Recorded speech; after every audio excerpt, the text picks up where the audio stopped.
Okay, so in this video, I'm going to be answering the question, what is an Article 4 direction? I'm going to be explaining what they are and also the best ways to get around them so that you can make the planning process as smooth as possible for you and your property investments.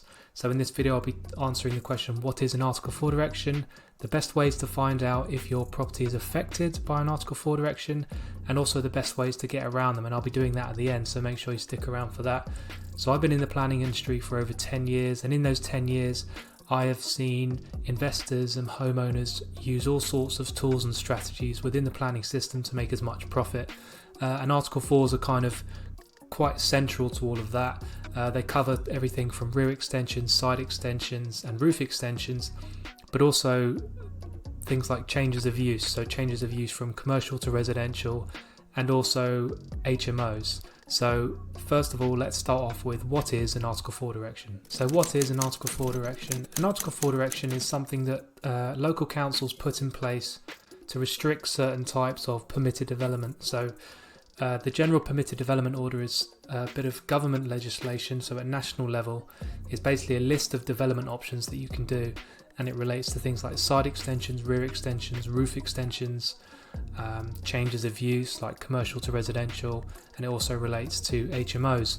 So if say the permitted development order says that you can develop a roof extension, but at the local council level that creates issues for whatever reason, the council will introduce an Article 4 direction, and that Article 4 direction prevents you from using that piece of permitted development right. So that doesn't mean that you cannot get permission for that. It just means that you need to apply. So the General Permitted Development Order allows you to do things without planning permission, so you don't need to deal with officers and you don't need to negotiate. It's just black and white. Can you do it or not? What Article 4 direction is essentially doing is saying, essentially, we don't want you to benefit from that, so you need to apply so that we can properly assess it. So whatever type of development it is, they'll be assessing it on the different planning issues. So that's essentially what they are. So there's a few common misconceptions with it, which I've touched on already, and they are that if an Article 4 direction is in place that you can't get permission. That's not true. Essentially, you just need to apply. You can apply for anything, any type of development you want. You just need to apply. So that's the common misconception. And the other thing is that if there's an Article 4 direction in place, then it'll ultimately be refused. Again, like I said, all you need to just do is apply, and once you apply, there's no reason, as long as you address the council policies and your design and development is acceptable, then you can get planning permission. So that's what an Article 4 direction is. Okay, so now you'll probably want to know how to find out if your property is affected by an Article 4 direction, and unfortunately there is no kind of single sure way of finding out, because unfortunately the planning system is incredibly dated, particularly the system itself, but also council's IT infrastructure, which I'm sure all of you have kind of realised once you go onto a council's website. Some of them are very helpful, and some of them are like walking through treacle. It's impossible to find out what you need. So unless what you're buying, the estate agent tells you and gives you all the details of an Article 4 direction, you're going to want to find out for yourself. So the first step would be, and this is the absolute dream, if this exists in a council's website, then you're laughing, and this is why there's so much difference. So if there's a website, the local council website, and you can put in the address of your property, and hopefully once you put that address in, it will list all the constraints affected on that property. So it could include Article 4 directions, also their planning policies.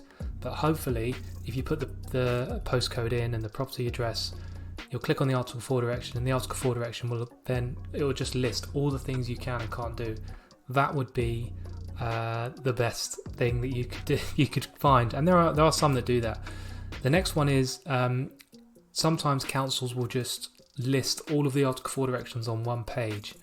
So you'll type in the local council's Article 4 direction, find a list, and then on that webpage, there might be a list of all the different types of Article 4 directions that are in place, and each Article 4 direction has to affect a certain area, so geographically. So if you click on the link, it will say kind of Article 4 direction that affects rear extensions, say, and then what it should do is then geographically either tell you or show you exactly what area that is being affected, so you can find your property.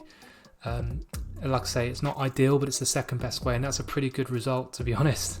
And the next one is, we're kind of going down, it's kind of showing how each council is more and more dated. So the next one is conservation area statements. So each council has conservation areas, and each conservation area generally has some conservation area guidance that planners use to assess planning applications. It kind of describes the character of the conservation area, and it tells you what is and what isn't important about an area.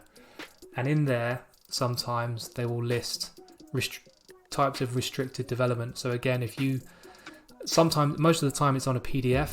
So if you open the PDF and do a word search for Article 4, you should be able to then find the type of development that you need to find out about. So that's the third one. The fourth one is actually asking the officer or the council themselves. So councils have what's called a duty planner service, which every day an officer on rotation kind of answers your questions. So you can ask them, you could ask them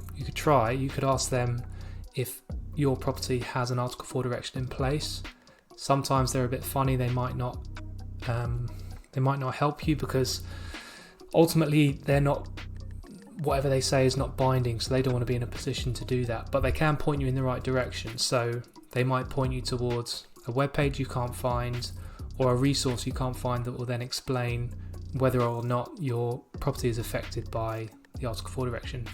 And the last one is, if all else fails and you can't find out from anything on the council's website whether or not you're affected, you can just apply anyway. So if you apply for something, a certificate of lawfulness, which allows you to benefit from permitted development, you will quickly find out whether or not you can do that, and if an Article 4 direction is in place, because you'll be refused. So if you apply for a certificate and you get refused, then you know that you need to apply for planning permission. So like I say, unfortunately there's no clear one way, and this is kind of the biggest frustration about the planning industry. It's very, very dated. So hopefully in one of those options you'll get your answer.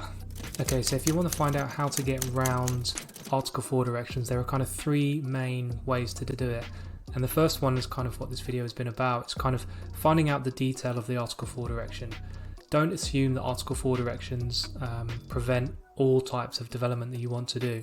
So find the Article 4 direction that is affecting your property, and then find out what types of development are specifically listed. Because if your development that you want to do is not listed in the Article 4, then you can do it, and then you know.